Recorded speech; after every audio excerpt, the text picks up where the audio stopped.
to No More Mondays, the podcast that helps you navigate career challenges through the wisdom of professionals who have been at the same crossroads. I'm your host, Angie Callen, and I welcome you to join me each week as I chat with leaders, entrepreneurs, and employees who are here to share their practical, tactical advice and some inspiration on how they arrived at career and life satisfaction. From job searching and career changes to going out on your own, we are breaking down barriers and providing actionable takeaways to help you take charge of your Mondays and ditch those Sunday blues. Welcome to No More Mondays. Hello, everybody, and welcome to No More Mondays. I am your host, Angie Callen. Internal communications. No, I am not talking about that voice inside your head, although we could focus on that all day long if we wanted, and sometimes I do. I am talking about the type of communications that happen or should happen to help your company run more efficiently and thoughtfully. And you are going to learn all about it today from expert Emily Hecker. Emily has spent her career driving successful internal comms for leading companies, and she recently released her first book, Me, Myself, and IC, a guide to building internal communications as a team of one. She is passionate about spreading the word to help people understand how important internal communications is and how critical it is to evolving corporate culture in the U.S. specifically today. She is thoughtful, she's articulate, and she's very passionate about this subject. So I am excited for all of you to learn from her today as we think about how we can improve our communications in the workplace. I'd like to introduce you to Emily Hecker, everyone. Emily, welcome to No More Mondays. Oh, thank you, Angie. It is a pleasure to be here. I'm excited. And for backstory for all of you out there, Emily and I have gotten to know each other over the last few months through some conversations about, we're going to say IC a lot, so we should probably just throw that out here, right away. But internal communications, the business of internal communications. And as I've gotten to know Emily, I love how excited she is about this and how she really wants to help people change their perspective on this. And also that this idea of like how we can have an individual impact on it. So let's start with some context. I want to make sure everybody is out there is on the same page. And while I gave you, the 3-sentence funny explanation of what IC is, give us the definition, explain it, lay that foundation for us, Emily. Yeah. Absolutely. Well, there, like many things, there's a lot of different definitions, but the one that I typically use with internal communication is that it's the exchange of messages, information, and ideas within an organization. And that can happen at any tier of the organization. It can be top-down communication, meaning it's coming from your top brass. It could be bottom-up, meaning it's coming from your frontline individual contributors, or it's peer-to-peer as well. So really, it's coming at you from all directions. And yes, as you quoted in the beginning, it also comes inside your head, too, the narratives that you're telling yourself in the organization, too. Yeah, and how those impact what you're saying out loud in the organization can also happen. And tell me if I'm wrong, but my impression of really where you exist in this space is this idea that we can be more intentional and strategic and maybe planned with the internal communications of a company, because as you just said, it's happening. It has to happen in order for a company to run. We oftentimes just let it be kind of a willy-nilly thing that exists in the background and not anything we ever really think about doing intentionally or in a planned way.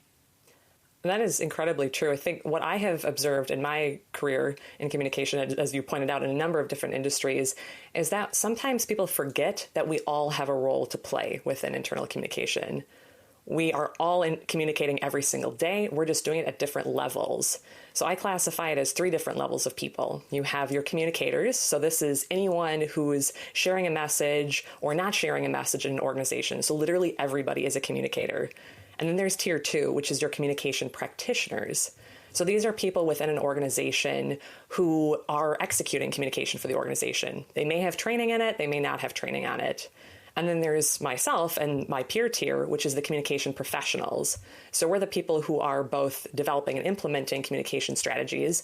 And we also have the education and training in this field too. So we're that kind of every person. We've got all the fields covered. We've got practical experience. We've got educational experience. So we're the trained people, and everyone else, of course, though, is playing as a role. I like how you lay out the 3 tiers. And I also like how you ended with kind of what you are doing as a professional within that ecosystem, because one of the things I wanted everybody out there to learn a little bit about is how you got into this. into this field. And I'll tell you, I think more people are aware of internal communications as a career track, and we'll talk more about that later. But I think it would be great for everybody to kind of understand how you got here, because, at an early stage, this isn't necessarily a degree you get from school, even though maybe it should be. And so how did you get into this? And what do you do as a leader, being educated and trained in this space? Yeah. So like many people in internal communication, I didn't expect that this would be my career path. So I came at it from the journalism lens, which is how often people end up in communication or corporate communications. So I knew from a young age that I wanted to do something with writing. I had grown up writing stories for my stuffed animals and my dolls, and my parents quite rightly said, "This isn't a lucrative career, Emily. I'm glad you're having fun, but you're not going to make much money at this."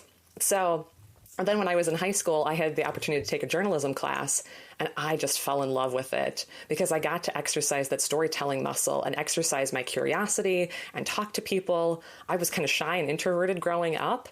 So this was a good way to push me out of my comfort zone, because when you're interviewing people, you get to sit back and listen and enjoy their stories, but then you're the one telling the story. So I came at it from that side, decided I wanted to stick with journalism, studied it in college, and then spent a few years in publishing, exercising that journalism muscle, and then discovered, well, journalism is great, but I would like to make a little bit more money. So from a very financial perspective, I said, well, what else is out there? How can I use these skills and exercise them further? And then I had the opportunity to move into corporate communications, which several of my journalism friends told me, well, you're selling your soul. But I actually loved it. The first corporate communications team I worked with was an incredibly talented, wonderful group of people, and they basically sold me on it. So from there, I have started as a copywriter, moved deeper and deeper into the communication space, had the opportunity to discover internal communication, copywriting for that, and just getting to understand what that looks like and the power it has on inspiring, engaging, and informing employees. So I have been in communication now for 10 years. I've bounced around from different industries, and I've been focused on internal communication probably for the last 7 or so years. And when I was 26, I had the opportunity to lead the internal communication function for an organization as a team of one for the very first time. And that's where the genesis of this book came from. That a lot of the lessons that I share in that book came from that experience. And it was there's so always incredibly. A seed. Yeah.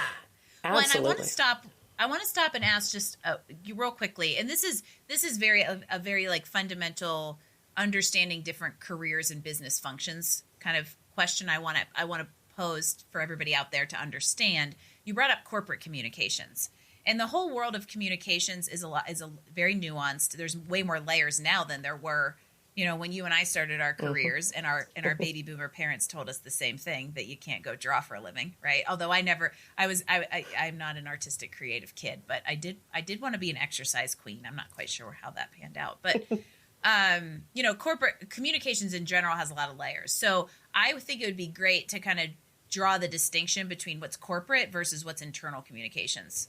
Sure. So I spent some time in insurance, so I'm going to use an insurance metaphor here. So corporate communications is kind of like your umbrella policy.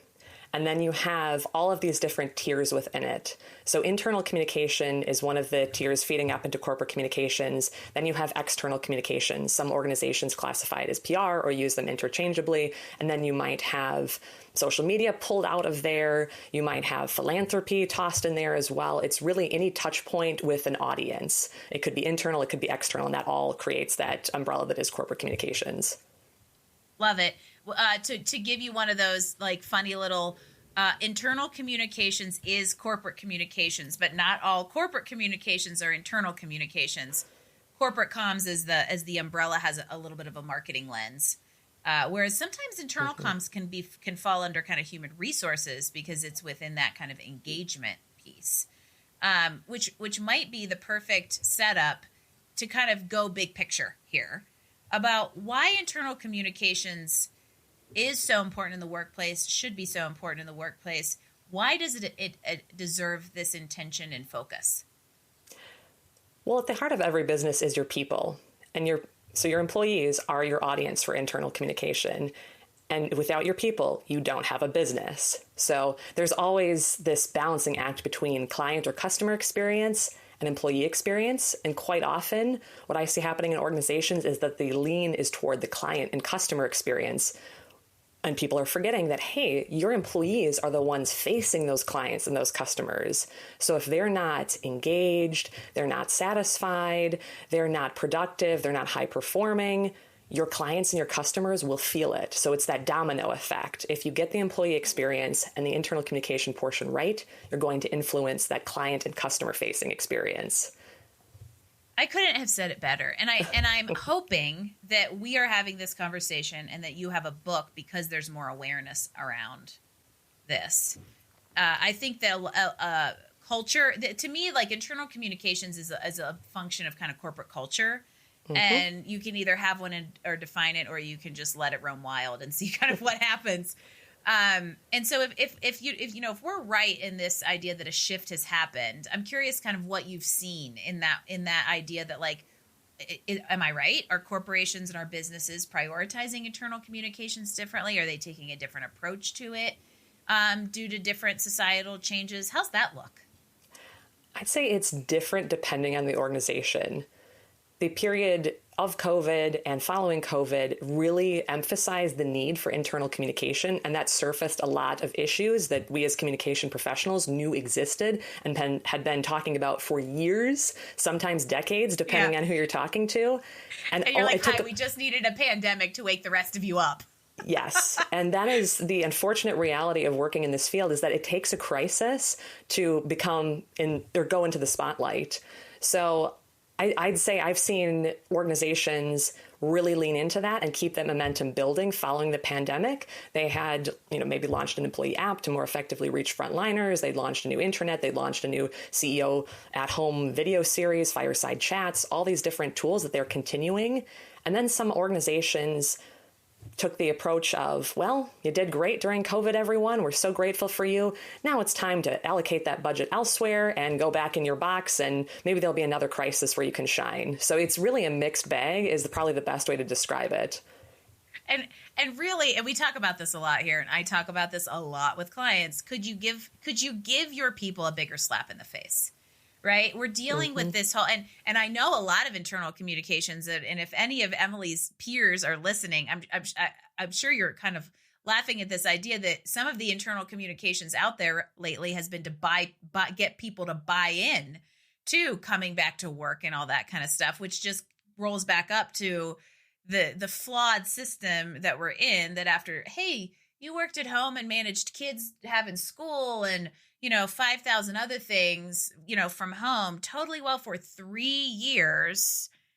Let's bring you back to the office so I can have you under your thumb. Right. So it's definitely like, I think internal communications is probably a solution to a bigger problem that we have. And I hope people will activate it more, which brings me to kind of a loaded question.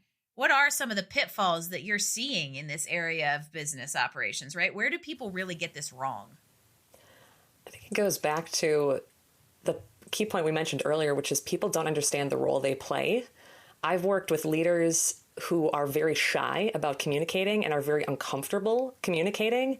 And we can look at all kinds of research that points to, well, when leaders aren't effective communicators, trust goes down, engagement goes down. And those are key measures of satisfaction, which leads to retention. So all these impacts on your bottom line can be tied back to communication. So part of the things that I have had to do in my career is coach leaders on what is effective communication, get them more comfortable being effective communicators, even if it's ghostwriting everything that they share. They at least are creating a presence, they're creating a persona, and they are getting in front of people and making sure that they're visible and elevating that trust. And then it's, of course, the part 2 of this is elevating the value of internal communication. So one issue is, of course, leaders, as we've talked about. The second thing is that organizations as a whole tend to struggle with the power of internal communication. They think you're an extension of admin, you're an extension of the IT help desk, you're a substitute for Google, like all of these things, which we are not. So it's a part of an educational journey to just remind people that we are here, as I like to say, for 4 different things. We're here for strategic communication. So yes, we are getting the right message to the right people at the right time and in the right way. We're not copying, pasting, and sending what you send us. We're also here for collaborative partnership. So much of what we do is working with internal stakeholders to understand what their objectives are and say, okay, this is my expertise as a communication professional. You're a subject matter expert in this area. Let's work together to achieve those objectives. Then the third thing goes back to the leadership conversation. So executive council, making sure that our leaders are being advised, they're becoming much more effective communicators, and they're also bringing us in at the table and helping us determine what the approach will be with communication early. It's not we're being brought in at the last minute before a major change is happening. Ideally, you're being brought in early on to kind of guide that path. And then the fourth thing is storytelling. So this goes back to my passion, back to me, little Emily, writing stories for her Barbie dolls. Now I'm doing the much more sophisticated version of that, but just making sure that we are sharing stories. As humans, we're drawn to stories. So how can we share these stories within organizations, whether it's what we're doing in the community, what, Angie Cullen is doing in this area of the business? How can we share these stories to make those connections and understand what our impact is on the greater vision?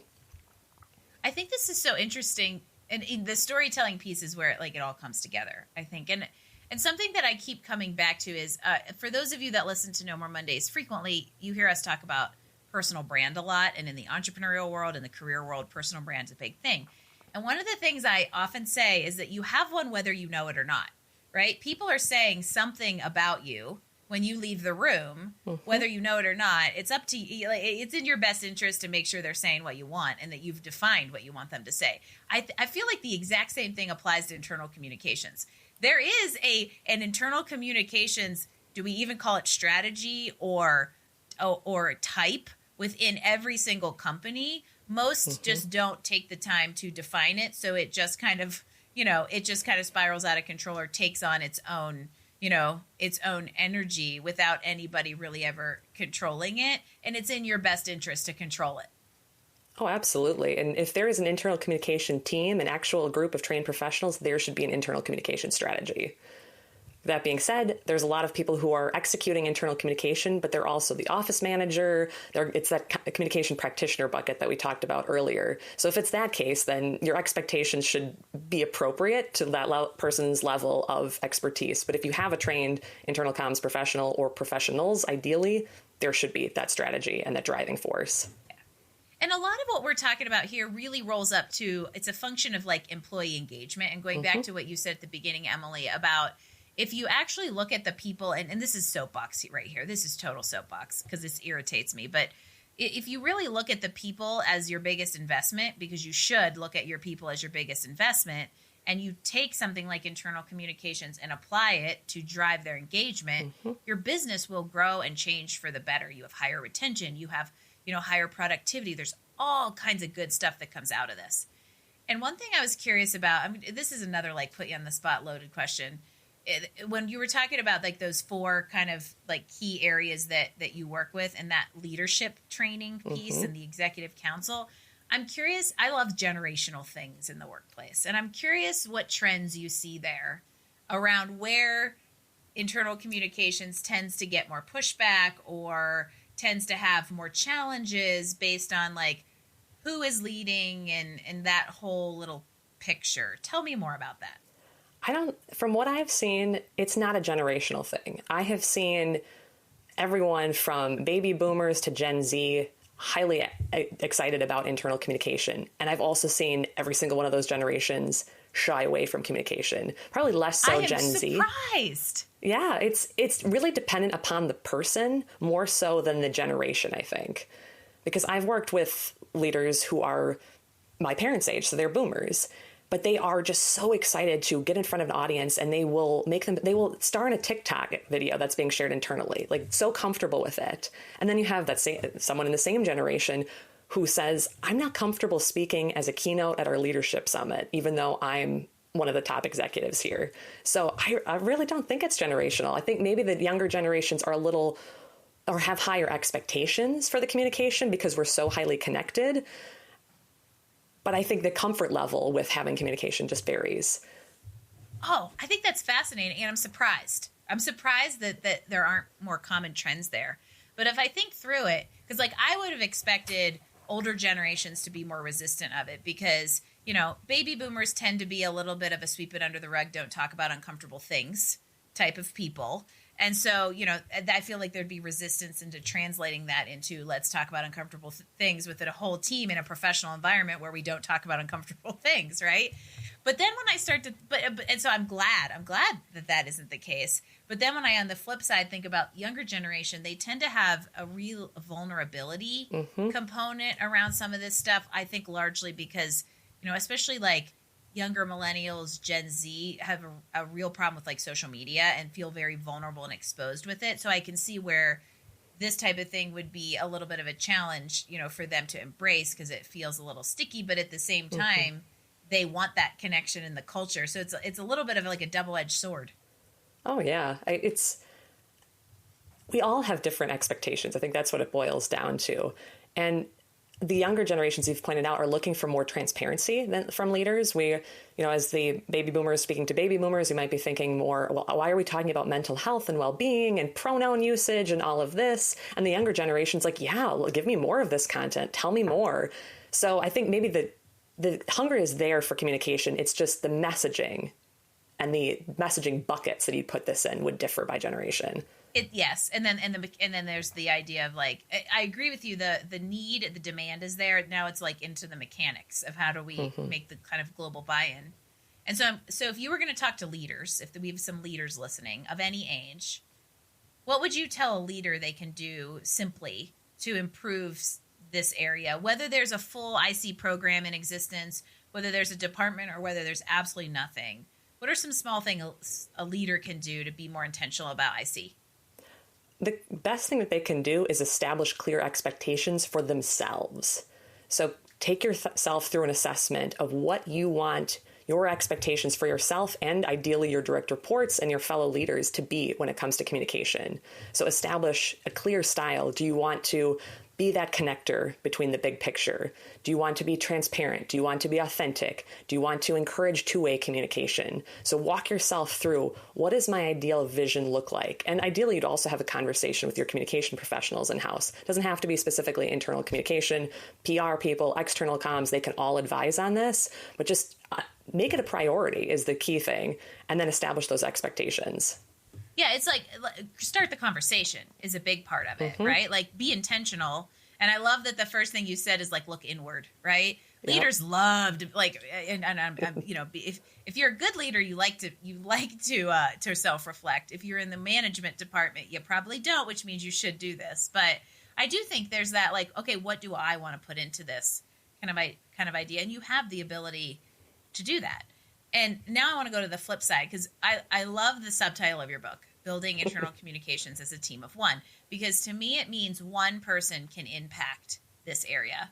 And when I mentioned that to you before we were recording, Emily smiled at me and she goes, I have lots of tips. And so we're going to get into this. But, I want to know, how can one person kind of start a movement or start a prioritization around this, whether it's their business, whether they're an executive in a company or whether they're just leading a team, or maybe it's just one human on a team, right? What can we do on the no matter where we sit in an org to support this kind of initiative? Well, something that anyone can do, whether you have communication professional in your title or not, is make your communications more clear, concise, and consistent. So 3 C's. Anyone can do this. You don't have to have that communication professional acronym or name anywhere in your title. Just be clear, concise, and consistent. We know people are short on time, they're short on attention, and they're hungry for routinized content. So if you are a middle manager, an individual contributor, you can have shorter emails that more easily convey what you're trying to say, and you can keep those touch points coming. So let's say you're in a management position at any level in an organization. You can set up a weekly cadence where you gather your team for a 5 to 10 minute huddle. You can do this as a frontline manager. You can do this as an executive. You can send a weekly email if your audience is desked. You can just set up this routinized, clear, simple, easy communication.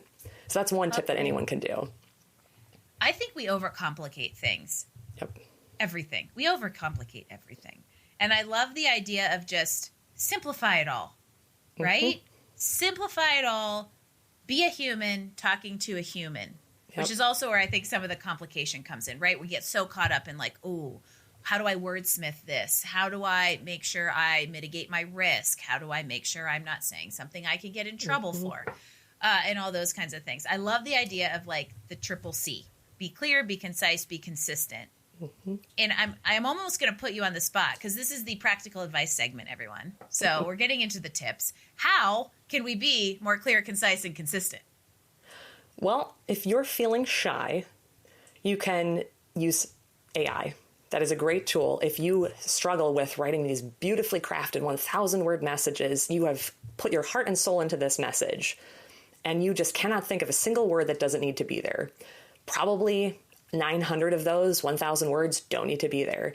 So if it is not proprietary, confidential information, you can feed it into ChatGPT or a different source. And that you can just write the prompt saying, hey, I've written this 1,000-word message. Can you help me make it more clear and concise?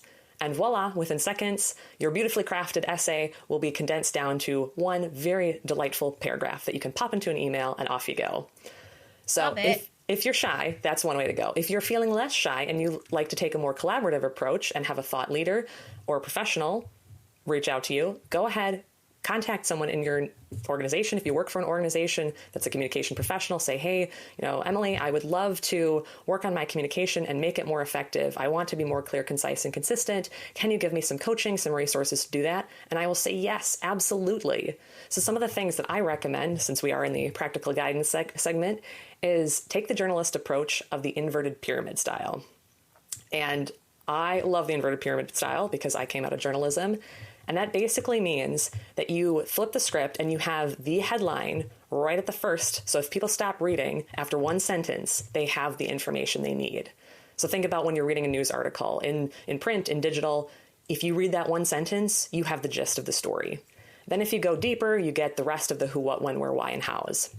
But you have all of that loaded. So you just write with the assumption that people are going to stop reading at any stage, particularly after the first sentence. Which is a really good assumption because no one reads. In effect, This is like the TLDR thing, which, yes. By the way, embarrassing truth. And for somebody who writes a whole lot of tech resumes and works with tons of people in tech, I had to look that up a couple days ago because I was like, what is this? But to me, this part of the pyramid is like, it's almost like be direct. Right? Mm-hmm. Or answer the question right up front. Because sometimes people like to say, here's part 1, here's part 2, here's part 3, and now I'm going to add it all together and the punchlines at the end. Whether it's an internal communications or an interview, I say give them the meat and then provide the supporting info in case they tune out after 7 words. So love. I already love the inverted pyramid and how fundamental journalistic stuff of who knows how long ago is applicable today. So what's the next bucket on the pyramid? So it's basically like you just start with the most important information. So that headline, and then you get into the middle section, which is lesser importance. And then at the bottom buried, it's that massive explanation of the technical side of things, for instance. So you just kind of write with that most important, lesser importance, least important structure. So those are 3 kind of big buckets that you'd have. And I imagine that that appeals to, I'm thinking about this even as like web copywriting, right? Mm-hmm. Like if I'm going to describe a service on my website, give it to them straight up front in the most digestible TLDR format you possibly can. But then if somebody is one of those personality types who wants a little bit more information, you give it to them. And then the person who wants all the details is going to muddle through the 7 scrolls. So you just prioritize it. And you'll have attrition in the reader as you go down, but everybody got the headline. And so I think I love that idea, right? So if you're going to communicate something, give them the most important bit of information up front, then provide the supporting information. That's a great fundamental communications tool, whether it's internal, corporate, job interview, your husband, right? We all know if you got a husband, you've got to say the most important thing outright, and then the supporting information comes because that will never be remembered even if you tell them 10 times. So I love this. I'm curious so more practical tips, right? So love the inverted pyramid for this idea of being like clear, concise, and then it gives you a nice little framework for consistency. Look at that magic, how that all comes together. I'm curious now if, let's say I am a business owner and I have like a team of 4 or 5 people, small, right? Because again, we can do this if we're one human. I want to know what are some like good basic IC standards, or maybe even some like good messaging frameworks that are good to put into place as a really fundamental, easy way to start with some process around this? So, first part of my answer here would be understand your audience. So if you're in a business of 4 people, who are those 4 people? What are their areas of expertise? What do their routines and behaviors look like? Because it's probably different than your routines and behaviors, particularly if you're, a C-level executive and they're shop floor people. Very different days, very different interaction with communication. So understand your audience is part 1. And then I'd say go a little bit deeper and think about what do you want them to know, believe, and do. And that's a framework that I have stolen from I don't know who, but that is very commonly used. And again, it comes back to your audience. So if you have clearly defined objectives for what you want them to know, believe, and do as a result of your communication, you're going to be set up for success. And you can also set up processes. So let's say you're a larger organization and you have a lot of new hires or promotions or these reoccurring communication types, then you can create a template for that. So it's very much plug and play versus we've got to recreate the wheel every single time someone new starts or someone gets promoted, or if the unfortunate case is someone leaves the organization. So create those templated approaches so you're rinsing and repeating versus let's reinvent this every single time. I'm a big fan of templates and not reinventing the wheel every time. So this is super, super smart, even down to something simple as you can have canned responses in Google, right? Yep. That you've already thought. It gives you the ability to think through things and have that intentional reverse pyramid of a framework and a template set up so that, if you have to deal with something uncomfortable, you almost don't have to go through the emotion of dealing with the discomfort because you already created a template and a framework and almost like a process, a mental process of here's how I deal with something uncomfortable, right? And that is an element of internal communications, right? Is dealing with crisis communications or in the event of a restructuring and in communicating that internally so that everybody else who's still there feels comfortable, right? So I think there's an element of that comes into play, and I would love for you to speak a little bit on that aspect of the strategy and how you can get in front of it. So the core thing is always to think back to what your organizational objectives are. Before I sit down and write any sort of larger campaign strategy or my just overarching strategy for the year, I'll ask, what are those overarching business objectives? Because communication will play a role in every single one of those. And then when I get an intake of requests, I'll ask the person who's put in the request, how does this tie to one of our organizational objectives? Because that will help me prioritize it. If it's, we've got this massive mentorship initiative from people and culture. This ties into our overarching goal to increase people engagement. I can clearly say, okay, yep, I see a very, very direct line to organizational objectives. Then someone comes in and say, hey, we've decided to change out the paper towel dispensers in the kitchen. This is going to be a major change. People are going to need to go through the whole change management curve. It's going to be a just horrendous change of pace. They're going to freak out. And then my question would be, what organizational objectives does this tie into? And maybe there is some sort of tie-in to sustainability where we've gone from non-compostable paper towels to now we've got compostable ones. So there's maybe a story there, but it's not quite the headline shift as something bit bigger. So again, tie back to the organizational objectives and set your strategy there, and then go through the exercise of the know, believe, and do. And you'll ultimately get to that tactics of, okay, so we want them to know, believe, and do. We're going to put this on the internet. We're going to have this delivered by managers and yada, yada on down the timeline. I have to imagine that a good chunk of the time you feel like you're the challenger in these situations, right? Challenging the executive almost to think, or the leadership team to think beyond internal communications in order to drive the internal communications strategy, right? It's very much that counselor position that we talked about. So you have to ask the questions that people aren't asking themselves, which this comes back to my journalism training. Again, so this is why journalists tend to perform very well in communication roles, because they have this inquisitive nature. And if you're asking these hard questions that people aren't asking, it gets to better results because you're asking the who, what, when, where, why, and how before anyone else can ask that. So again, you're going to close the gap on those questions, you're going to have better results, and you'll troubleshoot, particularly in a crisis situation. If you're kind of going through that very quick what if scenarios, you're going to find gaps and risks before they actually can become an issue. No, I like the idea of being that constant, that kind of, it comes back to consistency. I love recurring themes. of encouraging the decision makers to think about the bigger picture of kind of like vision, mission, why, and objectives and goals, so that the internal communications can align with it, right? Because all of this can't really happen in a vacuum. It sure as heck doesn't happen very well in a vacuum, and I'm sure you've seen that nightmare a time or two. Once or twice this week. This week, I have a look behind the curtain of some of the frustrations Emily comes across in her role, but then you also have the satisfaction and validation to help people overcome them. Oh, absolutely. Because I haven't seen it all, but I've seen enough and worked with people who have seen more than I have that collaboratively we can probably cover the gamut of every piece of SHIT that has hit the fan. So. Yep. And this is why there's a book on it. So I want to switch gears a little bit, and we're kind of like dabbling around this part of the conversation that I wanted to have to help people understand this as a career track, right? So we've talked a lot about internal communications as a business function, why it's important, what leaders and what we as individuals can do to support it.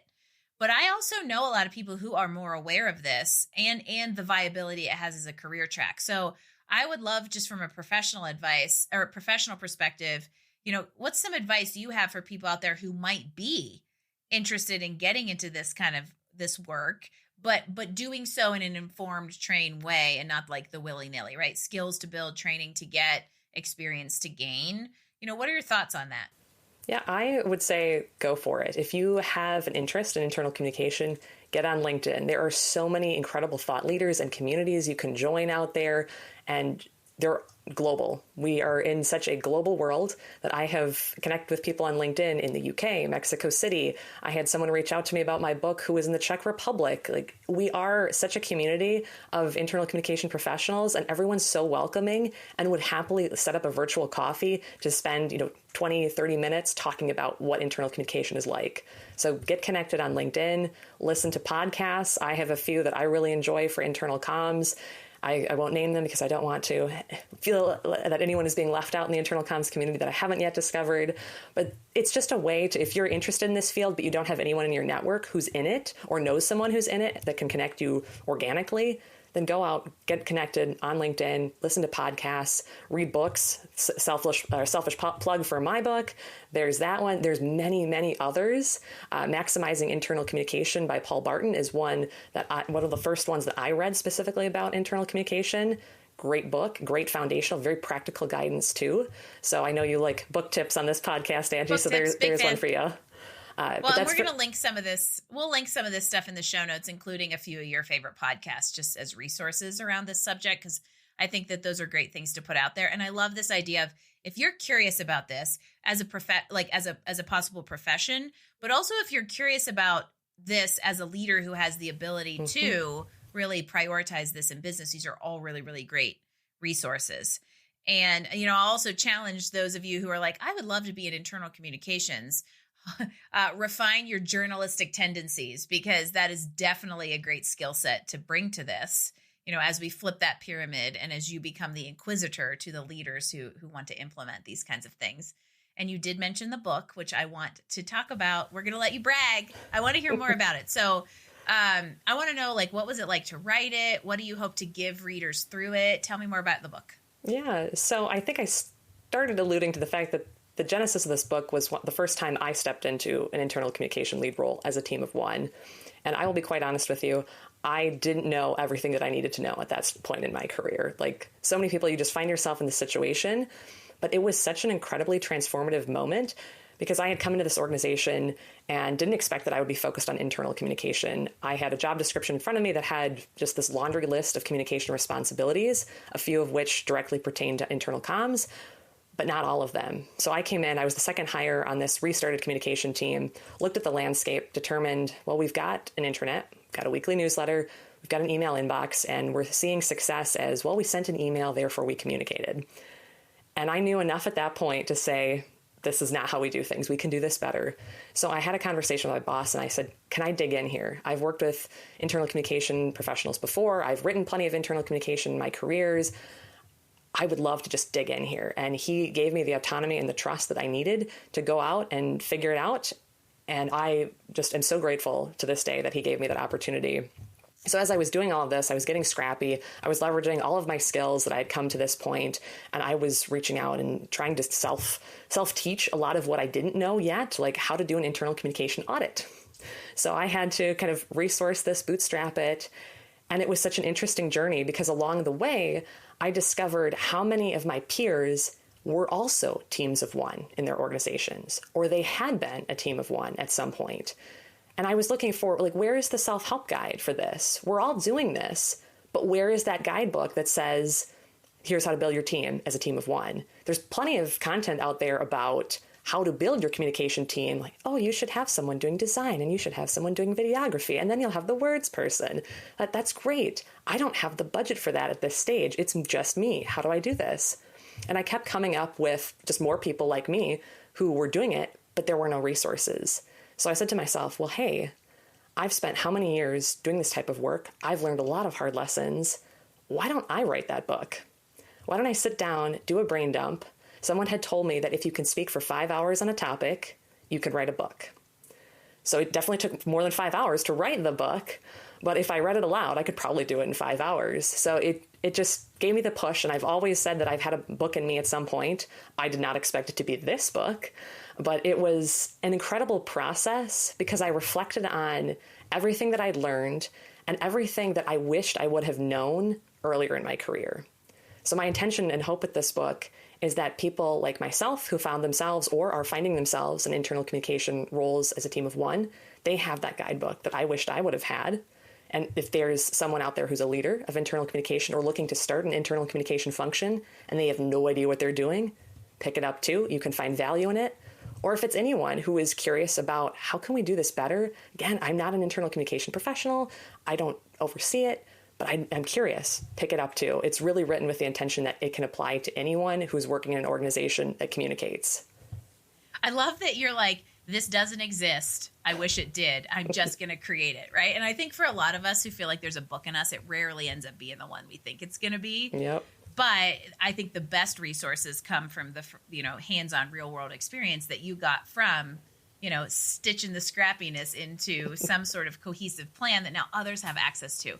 And I hope that all of you can just hear how informed Emily is on all of this stuff. But I respect it so much because you built that on your own by kind of being thrown to the wolves a few times. And I think that some of us, I think my parallel there is, I took the leap into a very ill-informed and unplanned career change, and it's part of my perspective on coaching now. Just as I got thrown into the fire, and now I understand what would have put it out. So I love it. And tell everybody how we find it. So how do we find the book? How do we find you and tune into kind of your wisdom on this topic and the inspiration that you provide on it?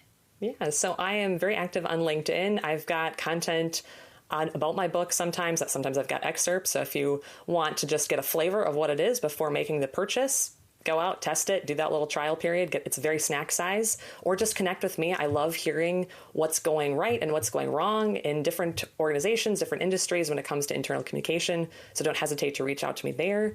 I also have my website, which has a whole page about my book and the different places that you can find it. And that is www.emily-hecker.com. And then if you want the book, just add the /book at the end. And if you feel like, oh man, I need Emily, or I need to do this, just call Emily and she will come in and she will be your savior and help you wrangle all things internal communications. And this has been I knew this would be super informative and fun because, I enjoy talking to you and we always have kind of stimulating conversations, but this is not a topic we've drilled into on No More Mondays. And if it seems that it's super, super specific, it is, but at the same time, it's also globally applicable. And I think of rising import in the corporate world, and it is a very critical element to corporate culture and a vehicle to do that better, and it's something we need to do better. So you just got a whole new little arsenal of tools in your tool belt thanks to this conversation. Oh, yeah. And if anyone wants to talk about it, as I mentioned before, feel free to reach out. There's so much that we can all do, even if we are a team of one, whether or not you're in internal communication, you can make a change. Going back to that clear, concise, consistent, we can all do things like that. So if anyone wants more advice, there's myself out there. There's many other people like me. So get out there, engage with people, and communicate. There's an earth shatter. You're going to communicate with humans. And as we kind of wrap things up, you mentioned more advice. Let's give everybody one more piece of advice. So I want to know what your number one piece of advice, your little pearl of wisdom on what we can all do to get one step closer to a more satisfying life and career. Yeah. There's so many things that I would say, but the one that I would say has been most important for me in my career is just learning the difference between the challenges that energize you and those that drain you. This is something that has come up so often in my career, particularly as a team of one, that there are days when you're like, I have this mountain to climb. This is such an incredible project. I'm so excited to get after this. And you're just bounding out of bed because you're so excited. That's a challenge that energizes you. You're seeing momentum building. You're seeing value. And then there are those days where you're like, oh, it's just going to be a slog today. I'm going to have to do all these admin, routinized activities. I'm not growing. I'm not enjoying this. And I try to infuse more of those challenges that get me bounding out of bed into my life. Some days it is going to be that slog. That's the way it is when you have a job. But try to find that better balance that's leaning more towards that energy creation. I have nothing to add to that because that is an amazing pearl of wisdom. Emily, thank you so much for sharing everything that this is just the tip of the iceberg on everything you know, but I really appreciate you opening up the conversation and the dialogue around this topic as, we try to improve culture, which helps improve people's careers, which helps people improve lives. It's like a whole trickle down. And so I love your pearl of wisdom. That's a great soundbite, by the way. And I'm so appreciative that you took your time to come today and share your journey and share your insights with us. So thank you so much. Oh, absolutely. It was wonderful to talk with you, Angie, as always. And I hope all of you will tune into Emily and everything she has to share on the topic of internal communications, which also rolls up to just good communications. And we can all use a little improvement in that area. And we always love hearing from people who are impacting career culture and helping, people improve their career status. Emily is one of them. So there's some great advice here. I hope you will be able to implement some of it. And for all of you out there, I would love for you to subscribe to No More Mondays wherever you get your podcasts. It is a huge help as we continue to bring you these very important and impactful conversations. If you want to grab the show notes and the links Emily and I talked about, or leave us comments, feedback, or a guest suggestion, head on over to nomoremondays.info and you will hear me on the airwaves again next week for another edition of No More Mondays podcast. Thanks for joining us for another episode of No More Mondays. Tune in next week as we bring you more insights and actions to help you improve your life and career. Don't forget, visit us online at nomoremondays.info to get all the details, show notes, and recommendation from this episode. No More Mondays. We drop new episodes every Wednesday. No More Mondays is brought to you by Career Benders, Inc. in partnership with executive producer Jane Durkee. For more information about career coaching, resume writing, personal branding, recruiting, and entrepreneurship coaching services, visit us online at careerbenders.com.